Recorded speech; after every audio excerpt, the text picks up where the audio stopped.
Boa noite, bem-vindos a mais uma live das terças. Hoje com um convidado especial, muito especial. Hoje uma convidada mais que especial, bem-vindo todos aí que estão chegando. Adriana, Michele, Airama, Weber, Prof. Clarissa. Bom, galera, antes de tudo eu queria pedir desculpas semana passada, tá? Semana passada na verdade eu tô de Covid, né? E terça-feira passada eu tava bem cansado, galera, né? Foi o dia que eu descobri porque eu fui dormir de tarde, né? Trabalhei de manhã, de tarde acabada. Ainda bem que eu não trabalhei com as crianças, que eu tive mais uma reunião online, né? Passei a manhã organizando o próximo evento. E o próximo evento será semana que vem, tá? Semana que vem, Jornada da Transformação do Profissional de Natação de Bebês Infantil. Vão ser 3 aulas. São 3 aulas que nós vamos estar trabalhando. A primeira aula é liberada na segunda que vem. Isso aí fica numa página, você pode assistir a hora que quiser. É gratuito, é só se inscrever lá, né? Entra no link da bio e se inscreve gratuitamente. A primeira aula eu vou falar sobre o mercado de natação de bebês. Então, a grande oportunidade que é, aonde o pessoal pode trabalhar, e você vai poder se identificar se a natação de bebê é para você ou não. A segunda aula, galera, aspectos técnicos, ó. O primeiro mergulho, formas de condução do bebê e as habilidades aquáticas voltadas ao autossalvamento. O conteúdo está todo gravado, então você pode assistir quando quiser. E na terceira aula, que vai ser na sexta-feira, eu vou explicar o que é o curso Método Poli 2.2, né? Novos conteúdos, um novo formato. Então, tô bem faceiro com isso. Peço desculpas pelo cancelamento da live na semana passada, mas eu não tinha condições, gente. Eu tava convidado, me acabou, eu tava exausto. Só que agora, galera, olha só, eu tenho uma convidada, uma das pessoas que mais fez e faz pela natação brasileira, pela psicomotricidade. Ela é autora desse livro aqui, Respiração, um enfoque psicomotor, é a nossa conversa de hoje. E eu queria, você sabe que quando vocês perguntam, quando vocês mandam coraçõezinhos, o Instagram, ele entende que o que a gente está falando é importante e envia para mais pessoas, tá? Então eu quero receber aqui, eu vou convidar, eu vou chamar minha convidada, Cacilda Velasco, um monstro da educação física, tá? Uma pessoa que faz. Vocês recebam elas com muito coraçõezinhos, palmas, coraçõezinhos, que é uma pessoa que merece toda a nossa referência pelo que fez e que faz pela educação física e a natação. Bem-vinda, Cacilda. Tá aí?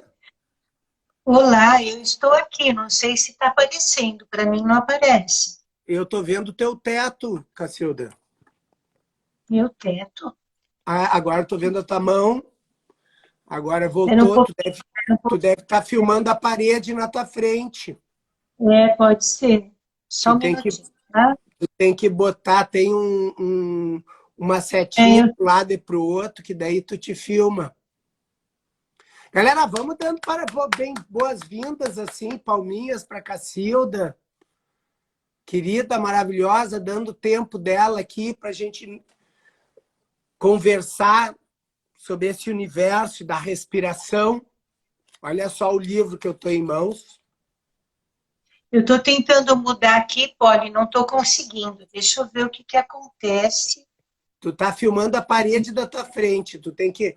Então, Aonde aonde que eu viro? Fala para mim, porque eu sou analfabeta. tem duas setinhas assim, uma para um lado e uma para o outro, se tu clicar É. nela, vai filmar para ti mesmo.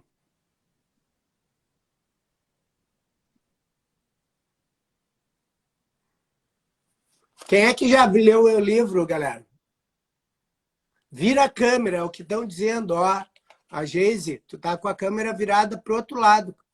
Tu pode filmar a ti e os outros. Tu tá filmando os outros. Pronto. Aí!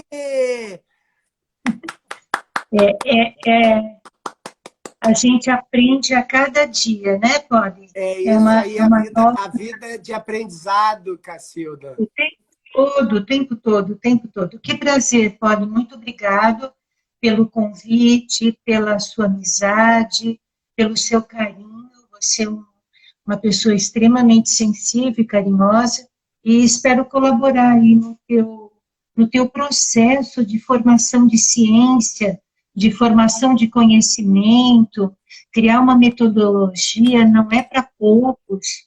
E você, lindo, e você está criando um novo caminho, né, para as pessoas que se interessam pelos bebês e que querem um bom desenvolvimento neuropsicomotor. Muito obrigada. Cacilda, a minha ideia sempre é compartilhar experiências. Tu já estivesse aqui e a ideia realmente é compartilhar a experiência e fortalecer a natação de bebês. E eu tenho certeza que a nossa audiência sabe disso, foi uma das pessoas mais influentes na área aquática desse olhar psicomotor, né? Com aquele livrinho, A Psicomotricidade, a Natação Segundo a Psicomotricidade. Foi um livro muito abrangente, muito impactante, eu acho que, pelo menos para mim, naquela época eu era estudante, e nesse sentido específico, tu não para, porque quantos anos tem aquela publicação e agora tu Aquela vem com publicação, a então, respiração. Polly, esse aí é o 20º. Então, assim, é uma necessidade. Eu acho que o fato de escrever livros ou de escrever artigos ou de criar projetos e cursos é que a gente não se conforma de reter o conhecimento. Então, eu acredito que o conhecimento tem que ser democratizado. Primeiro porque nós estamos num país sem grandes possibilidades. O acesso à educação, ele está cada dia mais comprometido, ou financeiramente, ou politicamente. Então, quando a gente faz alguma coisa que dá certo, por que não divulgar? Por que não fazer com que outros promovam a mesma maneira e possam criar outros ambientes saudáveis? E eu acho que a coisa mais importante daquilo que eu busco dentro do conhecimento é o conhecimento enquanto ciência para trazer bem-estar, para trazer prazer. Porque não adianta nada você conhecer alguma coisa que não te promove qualidade de vida, não te promove crescimento espiritual, crescimento de equilíbrio emocional. Então, existem alguns objetivos que a educação tem que atingir. Hoje a educação está um pouquinho, eu acho que os pais estão um pouquinho confusos do que ele vai buscar na escola, porque as crianças estão chegando na escola sem a educação básica, que não é a escola que dá, a escola da cultura. A educação vem de casa. Então, o pai ele tem um primeiro princípio de nortear esse crescimento. Inclusive, eu acho que é bem oportuno eu mencionar, o quanto eu estou defendendo atualmente a psicomotricidade como prevenção. Porque, assim, ela começa dentro do primeiro ambiente, que é o ambiente familiar. É lá que os pais promovem as oportunidades das vivências corporais, das primeiras aprendizagens, do respeito, do esperar o outro acabar de falar, do ceder os brinquedos. Então, isso tudo não vai se aprender dentro da escola. Então, eu vejo que a família é a primeira promotora de educação na vida de uma criança. E essa construção familiar, ela está muito, a instituição família está muito diferente da nossa geração. Nós estamos com famílias com modelos muito diferenciados. Então, está muito difícil a gente encontrar o lugar da educação. Então, quando eu escrevo um livro, eu escrevo sempre no intuito de poder ser uma inspiração para outras pessoas, para que aquilo, o que você faz, Polly, o que você faz inspira. Você trabalha de uma determinada forma que dá muito certo. E você não quer que isso fique com você. Você quer que isso se prolifere mundo afora, se prolifere com os outros profissionais. Porque é aquela velha história, nós não podemos pensar somente no nosso ninho. É preciso espalhar a bondade, espalhar bem por aí, para que o mal vá embora, para que a coisa ruim desapareça. Está muito difícil os dias atuais, você não acha, Polly? Nós estamos cercados de violência, nós estamos cercados de tolerância zero. Eu pensava assim, eu acho que a pandemia vai tornar as pessoas melhores. E agora eu estou convencida que todo mundo piorou e empobreceu em alguma coisa. Financeiramente nem se discute, mas empobreceu de esperança, empobreceu de tolerância, empobreceu de paciência, empobreceu de dignidade, de moral. Foi uma pandemia que sacudiu muita gente, mas deixou muita gente lá embaixo ainda, não pôs essas pessoas em pé. Então, eu estou muito preocupada com os novos tempos e muito preocupada quem são essas crianças que nós estamos deixando para enfrentar tudo isso. Será que elas estão preparadas? Cacilda, tu disseste algumas coisas aqui, eu vou aproveitar, né? Porque assim, ó, no método Polly, um dos meus pilares é a família. Tá? Eu coloco, porque a criança não chega sozinha, é importante esse olhar que tu está falando. E no teu capítulo do livro da BPNI, tu traz um resgate da questão da família, da importância da família na questão da pessoa com necessidade especial, com características, né? Tu traz isso. Então, eu acho que é uma coisa... E é a primeira vez que eu ouço, e eu anotei aqui um preventivo, uma psicomotricidade familiar, um olhar psicomotor nesse sentido, como tu dissesse, de prevenção. E agora eu vou fazer a ligação, tá, com o teu livro. Quando eu li, eu vi exatamente essa preocupação, Cacilda, tua, de prevenção da respiração como uma forma de diminuir ansiedades, de te melhorar o foco. E isso tudo é prevenção. Será que a gente está precisando mudar o foco de produção para prevenção, alguma coisa nesse sentido? Será que é a próxima fase? Porque assim, ó, só que eu sei que eu vou te deixar a palavra e depois tu demora para me devolver. Olha só, Cacilda, eu tenho essa mesma preocupação que tua com as crianças que estão, sabe? Mas eu acho que o ser humano é tão divino que eu acho que isso são... Eu acho que também são coisas na vida que acontecem que tem que acontecer talvez para uma evolução. Entendeu? Claro. Eu entendo a tua preocupação, eu entendo que a gente tem que focar os nossos esforços para ajudar as famílias, para ajudar as crianças, mas eu acho que a gente é tão forte que eu acho que isso faz parte do processo de desenvolvimento, não? Eu acredito que isso é muito importante. Em vários momentos da história da humanidade, aconteceram marcos históricos violentos que fizeram com que o homem mudasse a atitude, né? Como o meio ambiente fosse modificado. Então, sim, é um momento histórico que deixa uma marca para que a gente acorde para outros olhares, né? Para necessidades que às vezes nós não estávamos sentindo como uma necessidade. E agora ela está berrando por aí o quanto nós precisamos ser resilientes, o quanto nós temos que ser tolerantes, porque senão nós vamos fazer aquilo que os dinossauros fizeram. Nós vamos se autodestruir. É esse o nosso destino. Agora, Polly, quando eu falei em prevenção, é um lado que a minha vida toda eu trabalhei e pouco falei a respeito disso, até nas publicações, mas que eu estou sentindo que é um eixo da ciência que precisa ser olhado com muito carinho, porque quando você previne algo, você está promovendo uma qualidade de vida futura. Então, você prevenindo evitando que hajam problemas psicomotores instalados, distúrbios psicomotores, é uma forma de se viver melhor no futuro. Então, veja, a própria medicina trabalha no sentido errado, ela cuida de doença. E Aristóteles já preconizou para ela cuidar da saúde, e cuidar da saúde é prevenir a doença.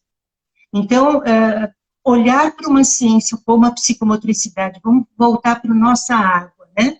Para a natação, por que eu não posso prevenir vícios, posturas inadequadas, malprodução do nado, intolerância de refinamentos que são muito importantes, que podem ser adquiridos com o simples viver, a promover a vivência aquática.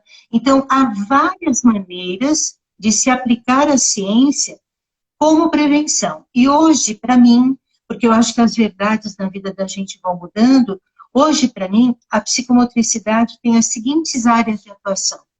Ela está atuando na prevenção, ela está atuando na pedagogia, na educação, em promover uma melhor aprendizagem, ela está atuando na reeducação, na terapia, na área clínica, e também, Polly, para mim, no mercado de trabalho, no mundo corporativo.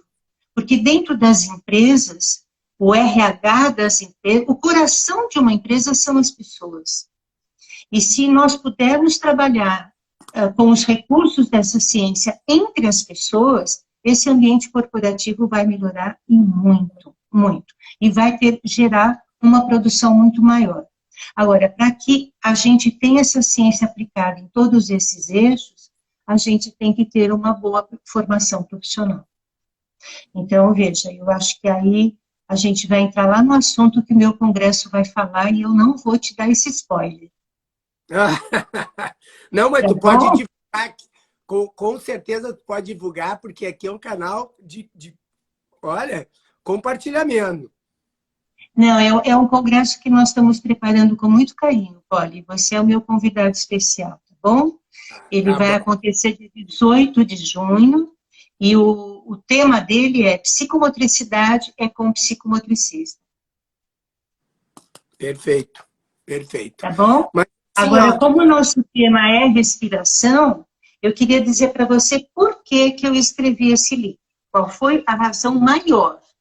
Ele foi escrito na pandemia. A pandemia, para mim, me trouxe um desafio que eu jamais pensei viver. Eu nunca pensei isto aqui, ó. Eu sempre fui da presença. Eu sempre fui do contato. Eu sou uma psicomotricista das antigas, dos dinossauros, né? Em que a presença é insubstituível. Então, não tem telinha no mundo que me faça dizer que é melhor. É claro que foi o único recurso que nós tínhamos. E a gente aprendeu a lidar, diminuiu distâncias, promoveu um espalhar de conhecimento para cantos onde isso não chegava. Há todo um benefício nisso. Mas, para mim, não substitui a presença. E, naquele momento, nós estávamos tentando criar algumas situações para continuar trabalhando, porque nós também paramos, como todo mundo parou. E aí, a Cássia e a Regiane, que são as minhas parceiras na associação, comentaram comigo de montar cursos online, o que a gente poderia, em termos psicomotores, de fazer online. E eu fui a primeira dentro da nossa entidade, não, eu não vou fazer, eu não quero, de forma alguma. Aí a Renata começou a insistir muito com a história das lives, que foi também um marco, né, na nossa pandemia, as lives promovidas pela querida Renata. E eu falei, as meninas então falaram, então já que você não quer fazer isso, escreva outro livro. E eu estava com uma inquietação muito grande nos meus cursos, em todo curso meu, eu falando a mesma coisa, e os alunos reforçando que queriam uma referência bibliográfica a respeito. Então, eu resolvi me dedicar a escrever esse livro, e aí acabei escrevendo 2, escrevendo também um junto com alguns alunos sobre propostas psicomotoras. A situação, Polly, é que eu acredito, eu sou não posso falar da filosofia, mas eu sou adepta que dentro da psicomotricidade nós temos alguns fatores psicomotores importantíssimos baseados nas 3 unidades funcionais de Luria, que é tonicidade, equilibração, lateralização, noção de corpo, estruturação espaço-temporal, praxia global e praxia fina. Eu não concebo não incluir respiração como das bases fundamentais da psicomotricidade. Para mim, a respiração é a primeira nessa escala. Pode falar. Tu coloca, eu fiz algumas observações em cima disso, por isso que eu quero pontuar para a gente fazer um bate-volta aqui, tá? Tu coloca a respiração como um enfoque psicomotor. E lá no livro, no capítulo... Ai, agora... É que tu saiu da minha ordem que eu ia te perguntar. Mas lá pro meio, pro fim, eu vou pesquisar aqui a 147, por aí, tu entra em cada um dos fatores psicomotores e tu usa novamente o termo, na página 143, respiração na relação dos enfoques psicomotores. O Vitor da Fonseca usa fatores psicomotores. Nós estamos falando da mesma coisa ou tem um viés diferente, enfoque e fator? Nossa, que pergunta importante. Eu queria que todo mundo rezasse uma cartilha, todo mundo, todo dia, que em toda bibliografia publicada na área da psicomotricidade, uma mesma coisa tem vários nomes. Então, nós estamos falando da mesma coisa. Bases psicomotoras, categorias psicomotoras, fundamentos psicomotores, enfoques psicomotores. Então, cada autor, dentro da psicomotricidade, resolveu se apropriar de um português tão rico quanto é o português do Brasil em nomear essas etapas do nosso desenvolvimento.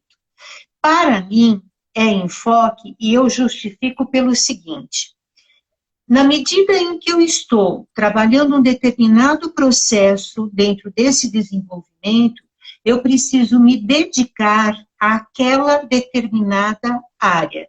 Então, quando eu vou trabalhar a tonicidade nos meus exercícios, eu nunca deixo de trabalhar todo o resto, porque todos eles estão juntos, eles se completam, eles unidos formam a pirâmide psicomotora.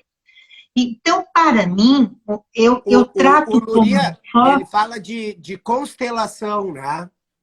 Exato. Eles não se isolam. É impossível segregá-los.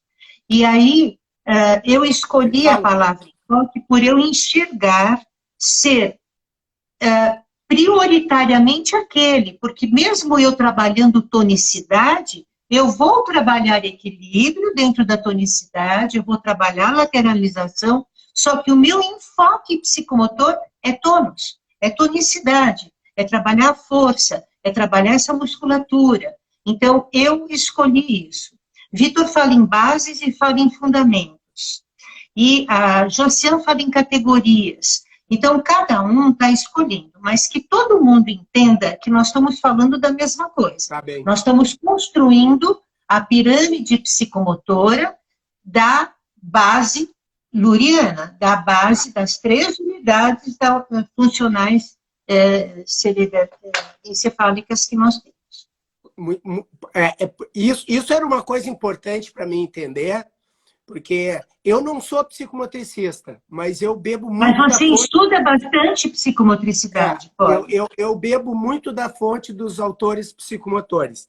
E aí, quando eu pego o fator e eu começo a ver enfoque psicomotor, e várias vezes no livro tu chama atenção disso, me vem na cabeça que é o seguinte: o Vitor da Fonseca, no livro dele lá, e tu coloca isso no teu livro, no Manual de Observação Psicomotora, ele coloca o somatotipo, desvios posturais e o próprio controle respiratório como prévios, como que eles pudessem, que a gente deveria analisar, porque eles poderiam responder algumas questões da bateria do teste. E aí, exatamente. É um dos primeiros testes da bateria. Isso, exatamente, primeiro teste. E aí, quando tu vem com esse enfoque psicomotor, e eu fiquei tentando completar, e para mim era importante saber que fatores e enfoque era a mesma coisa, que ele entra lá na base, né? Porque automatismo, ao mesmo tempo que tu tem o controle, corpo e mente, muito disso que se vem, né? Então, ele estaria dentro do conceito de Luria na primeira unidade, ou ele poderia ser, ai, que viagem, dentro dessa constelação, ele poderia ser um satélite que orbita nisso aqui tudo. Então, a sua imagem metafórica é muito importante, porque todos os enfoques estão juntos.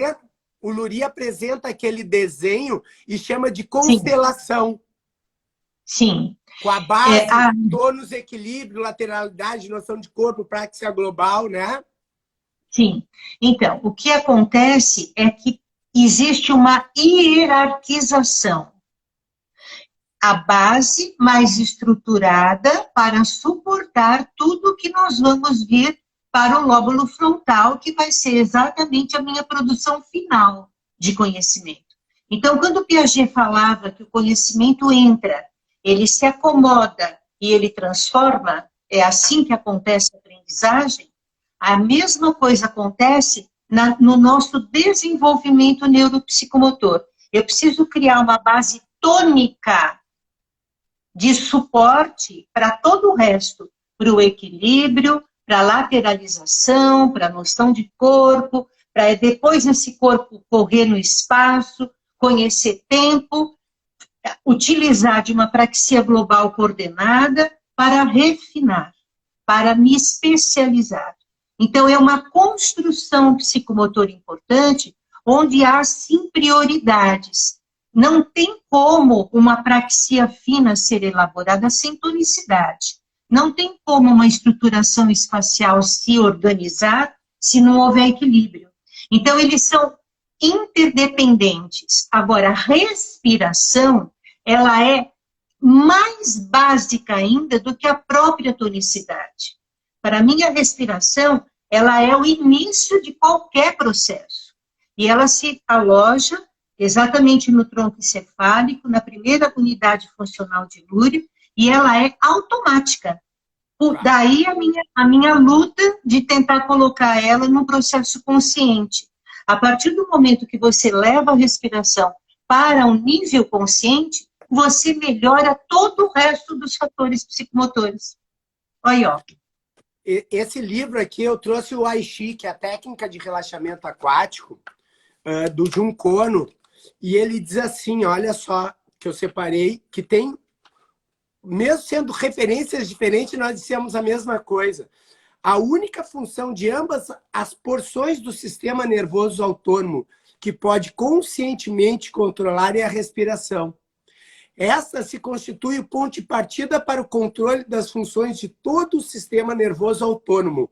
Disse que a respiração é a ponte entre o corpo e a mente. Eu escrevi isso em 2001, buscando a referência do Junko Ono, e eu acho que o teu livro inteiro fala entre esse equilíbrio.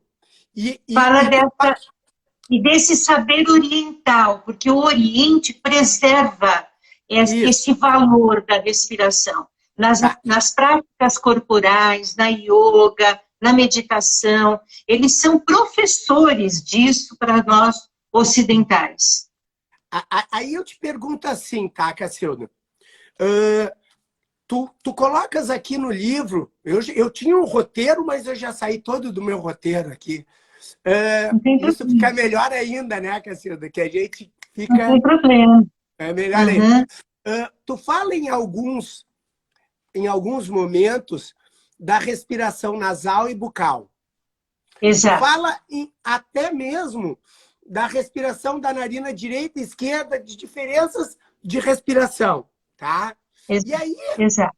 Então eu queria que tu introduzisse essa questão dos tipos de respiração, digamos assim, nasal e bucal, como é que isso funciona, e leve para água.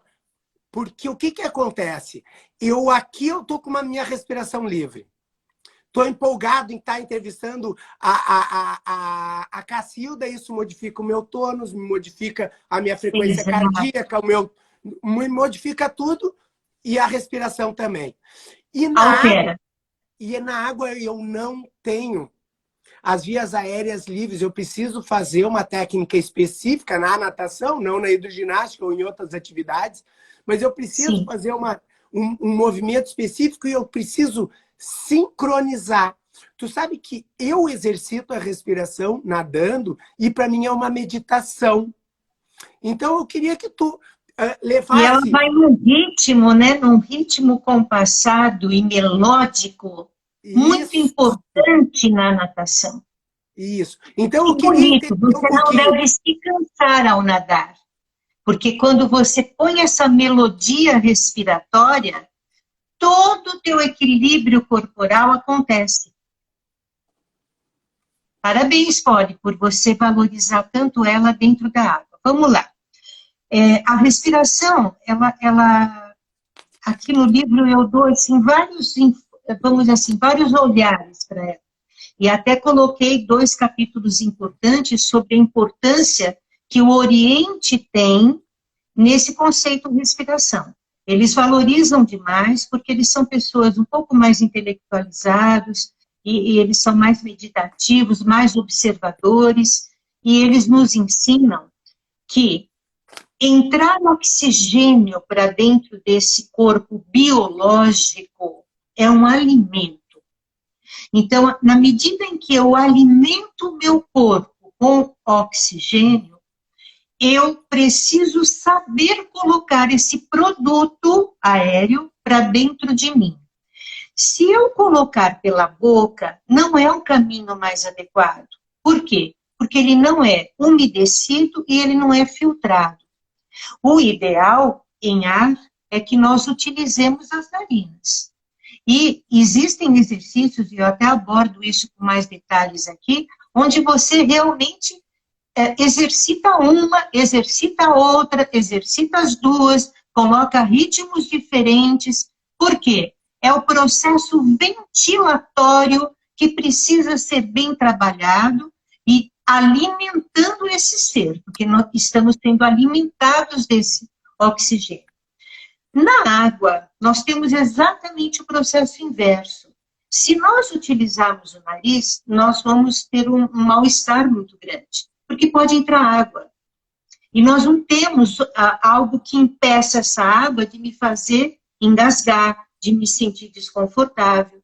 Então, nós temos que esquecer o processo de nariz e utilizar boca. Não há uma foto de grandes nadadores no seu melhor momento de percurso que não apareça a sua boca em ação pegando esse ar. Então, dentro da água, nós fazemos uma inversão desse processo de alimentação de oxigênio. E é muito importante que seja um dos primeiros ensinamentos, treinos, que nós façamos para qualquer pessoa. Isso não é criança, isso é para adulto, é para qualquer um. Ele tem que entender que dentro daquele meio, não vai dar para praticar de uma forma confortável a respiração nasal. E eu vou praticar, quando nadando, a respiração bucal, exatamente porque eu sou capaz de cuspir essa água, ou engolir a água, mas eu não vou me engasgar com ela. E isso é bastante importante. Então, quando eu coloquei esse capítulo, em especial na água, era no sentido da também conscientização na água. Não dá para ficar no processo automático. Eu penso, Polly, que para nadar para mim não é movimentar braços e pernas. Para mim, nadar é pensar na movimentação de braços e pernas. Para eu promover um deslocamento, eu preciso pensar, eu tenho que ter noção corporal, eu tenho que entender o que eu estou fazendo com o meu braço, a estruturação espacial que esse braço desenvolve na puxada para uma melhor eficiência da minha propulsão. Tem que haver pensamento, não é uma execução pura e mera de movimento motor. Tu sabe que isso é uma das coisas que eu trabalho muito, Cacilda, que eu, no curso, qual é a técnica? Eu não uso técnica, eu faço com que a criança descubra, através do pensamento, exatamente da comparação da eficiência dos seus atos, do domínio do seu corpo na água, busque uma técnica específica, com maior amplitude, para maior velocidade, porque o grande negócio da natação é tu conseguir buscar o apoio no meio líquido e diminuir a resistência. Que te desestabiliza, que te tira toda a ação da gravidade, que modifica o teu peso corporal. Você é um ser intranauta lá dentro. Então, você tem que reaprender um novo ambiente. E essa reaprendizagem, Polly, é psicomotora. Ela precisa ser psicomotora. Ela não pode ser mera realização motora. Eu preciso envolver emoção, prazer, cognição e concentração. Eu preciso disso para me sentir adequado, para eu produzir a minha movimentação, para eu trazer resultado e para eu dominar esse meio que eu não domino, eu não sou peixe. Eu só vou dominá-lo e vou ter segurança aquática na medida em que eu tiver consciência corporal, consciência respiratória e cognição. Eu preciso pensar no meu movimento, entender o que eu vou fazer, e isso só com o professor na água. Eu também não aceito o professor fora pedindo para fazer tal coisa. Não, é lá, é tocando, é pondo a mão, é segurando, é dando apoio, é acolhendo, ali. Venceu, aprendeu, libertou. Mas até isto, eu preciso do outro. Eu sempre tenho uma frase, Polly, que eu gosto muito, e que a gente aprende isso com vários autores da psicomotricidade. Nós só existimos por causa do outro. Eu só me significo como gente porque tem um outro na minha vida. Nós somos seres gregários. Nós não nascemos para viver só. Somos a única espécie animal que, se abandonada, morre. Um bebê, se não cuidado, morre. O bezerrinho, não. Então, nós precisamos do outro. O bebê precisa da mamãe para significar o mundo para ela. É a mamãe, ou a cuidadora, ou a vovó, aquele que cria, aquele que cuida, aquele que aconchega, que alimenta, é que vai mostrar e vai apresentar o mundo para o bebê. Então, a minha relação, por isso que a virtualidade, para mim, é uma coisa que eu me afasto muito.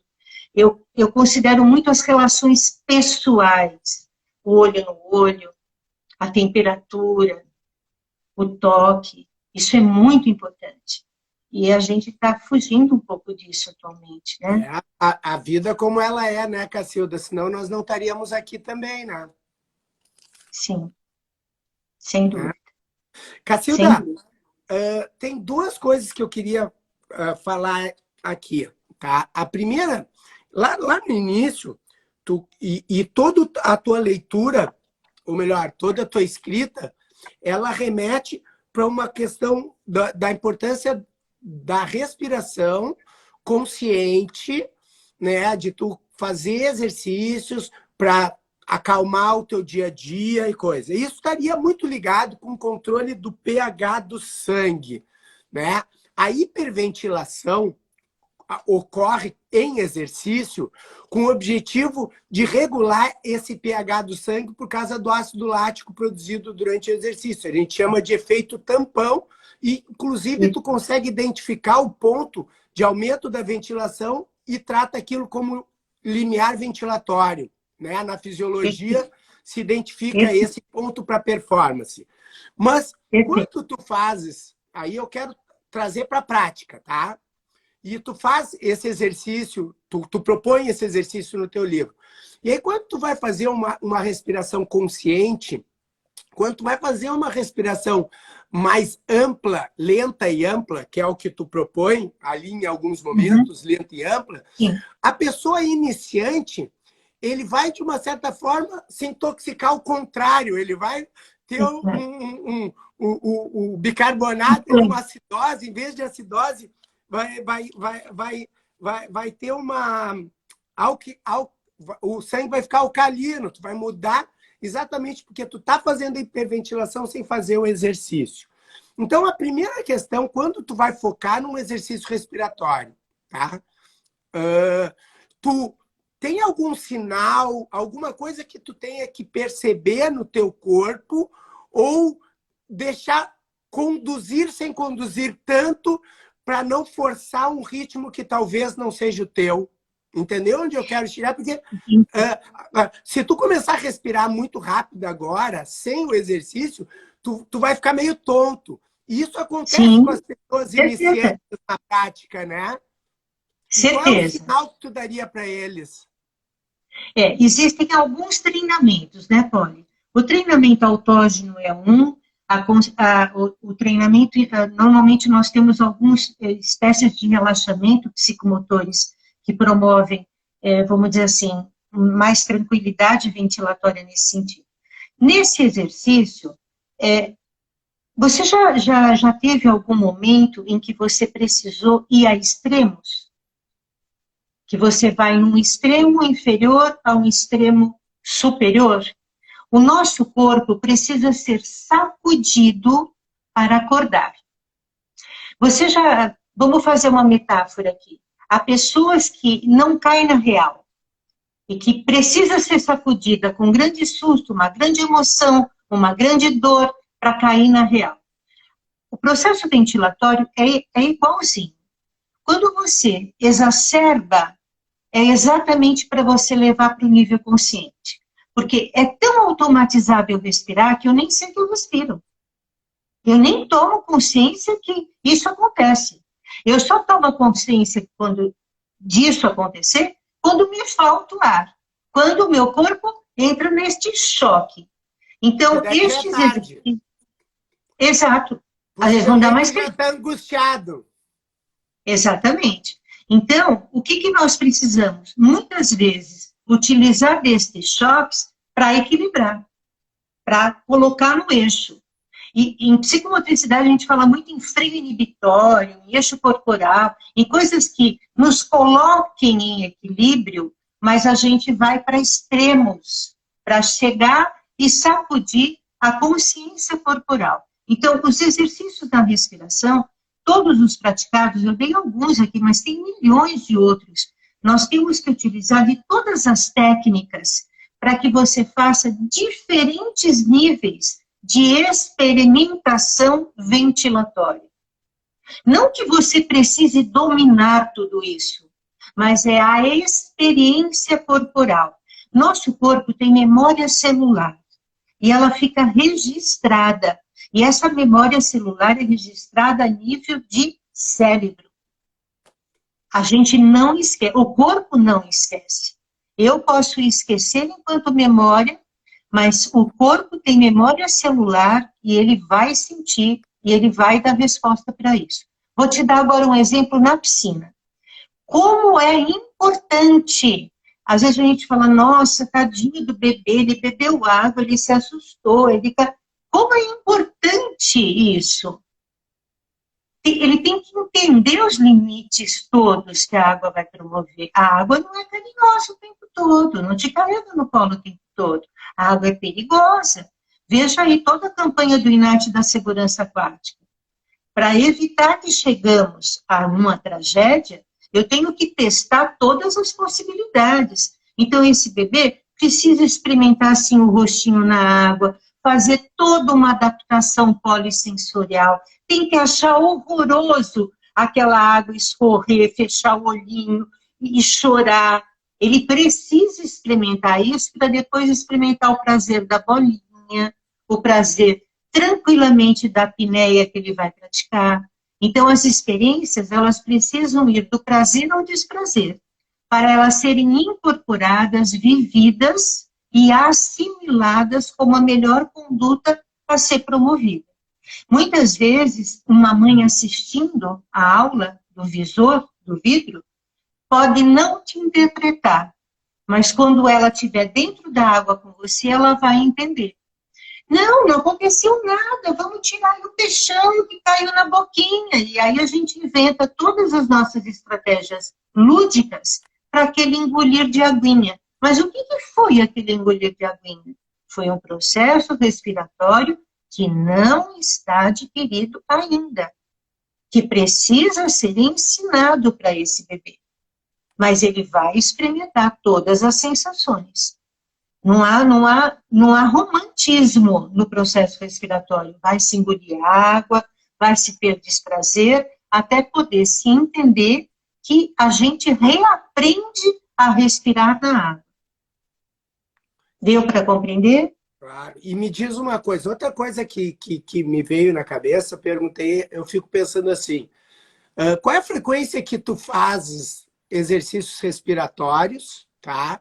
E no caso específico, tu fala lá da atenção plana, né?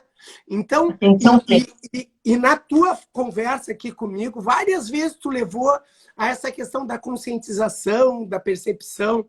E quando tu propõe o exercício da conscientização plana, tu começa a percepção do corpo pelo pé esquerdo. E aí eu fui atrás, porque quando eu escrevi esse livro aqui, eu tive algumas referências como o Matsunaga, o Zen Shuatsu, em que ele fala muito das questões dos meridianos e coisa. O Junkono e o na água, o Haroldo, né? Você tem um pezinho no Oriente, né, Polly? Você tem um pezinho, um pezinho no Oriente, é o esquerdo.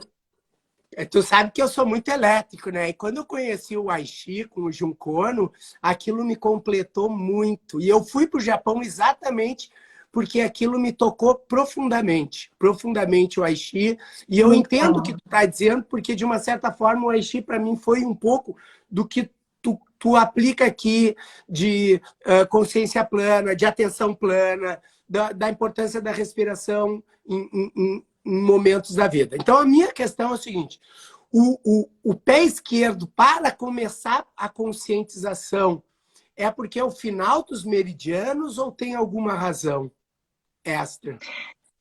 Não, pelo menos os orientais não nos explicam com detalhes por que ser o esquerdo, mas o pé é uma passagem de meridiano muito forte, e não sei se você também conhece a área da reflexologia, nós temos o pé, no pé tudo. No pé, nós temos tudo. Na sola do pé, nós temos todos os pontos do nosso corpo todo. Então, veja, é inevitável que a gente tenha ele como início do trabalho, porque, vamos dizer assim, ele é a base da nossa pirâmide. O Vitor fala assim, que ser bípede é a nossa grande conquista na evolução humana. Porque nenhum animal é bípede. Pleno, como nós. Nós usamos da plenitude da bipedia na locomoção. Então, a nossa evolução está concluída enquanto humanos quando nós atingimos a bipedia. Aí nós vamos caminhar pelo mundo. Então, o pé é muito significativo no sentido dessa coisa telúrica, né? Desse contato, de me pôr como a base de todo o trabalho que eu vou fazer com este corpo.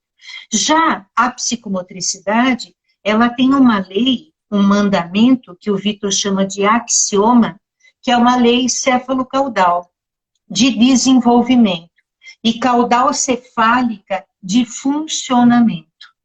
Então, as coisas não são opostas, mas a gente tem que entender para o que é que eu estou utilizando daquele recurso. Para o recurso respiratório, na atenção plena, é realmente dessa maneira que é recomendado.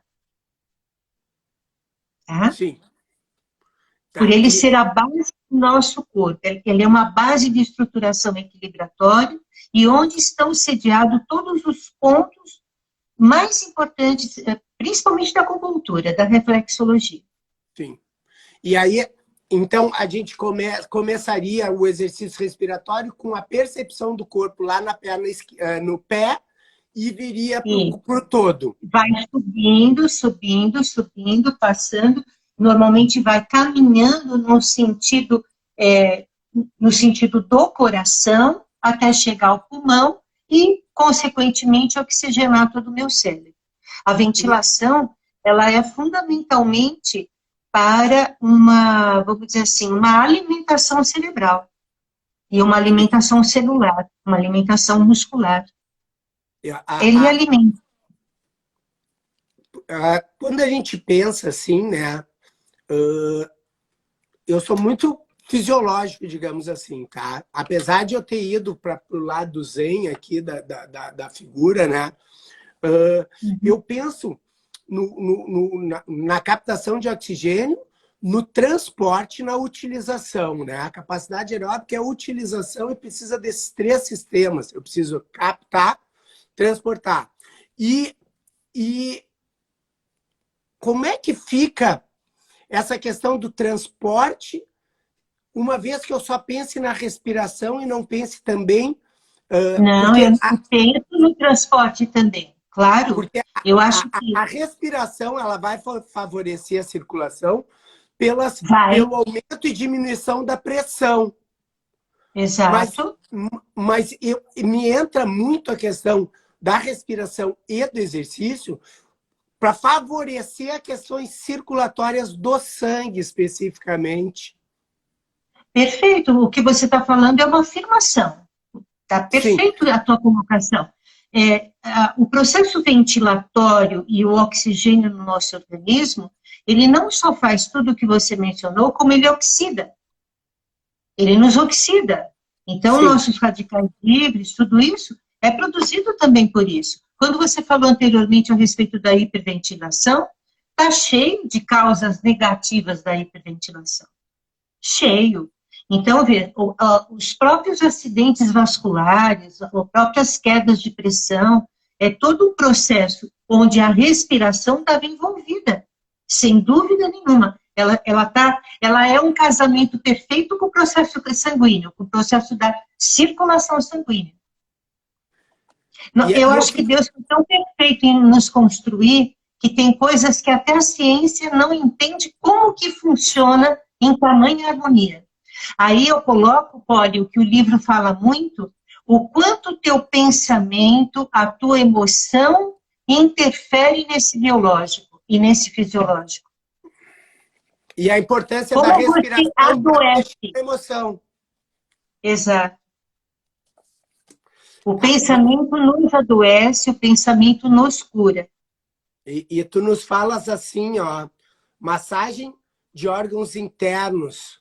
Tu fala em circulação cerebral. Tu fala em nervos estimulados e produções de novos neurônios. Tu fala de emoção e tu fala de respirar fundo. Daria para fazer uma síntese assim? Isso tudo não é poesia. Isso tudo não é poesia. Isso é realidade. Que nós não visualizamos, mas nós vivemos isso. Para o pessoal que está nos ouvindo, isso aqui, ó, na página 103, massagem dos órgãos internos, página 105, circulação cerebral, página 107, nervos estimulados produzem neurônios, página 111, diferença entre a respiração nasal e bucal, 12, emoção e 13... Você dissecou o livro, você dissecou o livro. Mas o que eu queria... Estou super feliz, super feliz. Nós temos 5 minutos, Cacilda, e eu queria, eu queria trazer isso, todos esses benefícios. Tem como sintetizar isso? Ou só Tem. lendo o livro mesmo? Não, eu acho assim, é claro, o livro, ele conta, na verdade, eu procurei que o livro fosse muito agradável, né? Que ele não fosse um livro de anatomia, que ele fosse agradável e que a pessoa conseguisse entender. Não sei se você se ateve aos meninos lá da Tailândia, que ficaram presos a Sim. respiração tirou eles de lá, né? Porque existiu aquele chefe daquela torcida, daquele time de futebol, que praticou meditação e que manteve a respiração deles em sintonia, eles aquecidos, pertinho, acabou promovendo o salvamento de todos. Eu resumiria no seguinte, o Poli, a respiração, ela precisa ser conhecida. Na medida em que você toma conhecimento da respiração, você começa a perceber que é possível parar e que é possível acelerar. Que eu estou no controle da minha vida. Não é as circunstâncias que me controlam. Eu tenho o poder de dirigir essa aeronave. E quando eu tomo consciência do que eu tenho de potencial, do que eu tenho da consciência do meu corpo e da aceitação de como eu estou constituído, porque hoje nós estamos muito no culto do corpo perfeito. E isso é o maior mal do século. Nós temos primeiro que se aceitar com todas as imperfeições que nós temos e melhorar naquilo que a gente puder melhorar, que puder modificar, que puder aprender. E a respiração precisa sair do automático para trazer paz, para trazer tranquilidade, para trazer conhecimento, para trazer autocontrole. Nós estamos vivendo muito por impulso. Nós estamos na era dos TDAHs da vida. Nós estamos na era do autismo. Nós estamos na era de um pensamento acelerado sem tamanho no universo. O Augusto Cury coloca que nós estamos com a síndrome do pensamento acelerado. Isso. Então, nós precisamos parar, respirar. Você já viu alguém que está muito nervoso e você fala, para, respira? Isso não é um ditado nem um mito. Isso é uma verdade. A maioria dos meus alunos, quando estão a 1000, faz um exercício respiratório e tu consegue acalmar eles. Volta calma, com certeza. Então, nós perdemos o controle das nossas vidas. E eu acho que a respiração, que ela não seja um caminho, mas ela é um instrumento para lhe ajudar a encontrar esse caminho. Tá? Então, é isso que eu quis trazer com o livro, que nós precisamos assumir o controle da nossa vida. E através da conscientização da respiração, é uma das ferramentas que nós podemos utilizar. Cacilda, o que eu vou te dizer? Muito. Galera, eu quero parabéns e coraçõezinhos. Eu quero elogios. Eu não estou vendo ninguém aqui. Eu quero deixar o meu carinho para todos que aqui estiverem. Olha aqui, eu vou dizer quem é que está aqui, Cacilda. Cris Daraem, Nívia, Ana Lúcia, Funcional Kids, a Elaine, Tia Su, Renata Rodrigues, todo mundo Cássio, muito suspeito. Aninha, todo mundo muito suspeito. Denise Araújo, Márcia, Elô, Sami Joelma, Rosana Calado, o Wagner. O Wagner é um colaborador, ele escreveu um capítulo para nós a respeito da respiração, segundo a antroposofia. Esse é um ser de luz, né, Polly? O Wagner é um ser de luz. E é um menino que eu vejo nele um futuro tão brilhante junto da natação. Era tudo o que nós precisávamos, né? A medicina se aproximar dessa água e trazer toda essa alegria, essa espiritualidade que o Wagner tem. Minha gratidão, Wagner, pela colaboração. Eu tive também a colaboração da Roseli, que é uma docente do nosso corpo docente dos cursos de pós-graduação. A ela eu também agradeço. E tive o privilégio de ter o prefácio da Renata Rodrigues. que é uma querida. Eu quis fazer uma surpresinha aí até para o grupo, e ela foi brilhantemente prefaciar meu livro para me validar. Muito obrigado, Renata. Obrigada por você existir entre nós. E, pessoal, vamos pensar hoje, na hora de deitar direitinho, de você escutar um pouquinho o teu coração, sentir a tua respiração, acalmar um pouco as suas células. O mundo está precisando de equilíbrio nosso, senão nós não vamos ter força para enfrentar tudo. E eu acho que se a cada noite a gente puder dar 1 minuto de atenção para essa conscientização do processo respiratório, os nossos pesadelos não vão vir tão pesadelos, vão vir como sonhos mais agradáveis. Com Tá certeza. bom, Paulo? E muito obrigada, meu querido. Você é um amigo muito querido. Me desculpa a demora de fazer essa live com você, mas era exatamente pelo lançamento do livro. E eu espero que ele seja uma leitura agradável. Inclusive, no final, eu fiz questão de deixar alguns textos aqui, na intenção que quando você acaba de ler, você respira fundo e fala, poxa, que legal, uma boa mensagem para eu guardar.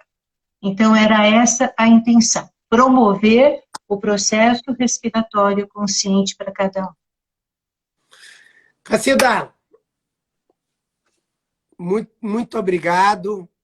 Não tem que agradecer nada, Vamos eu vou estar dormir sempre tranquilo hoje.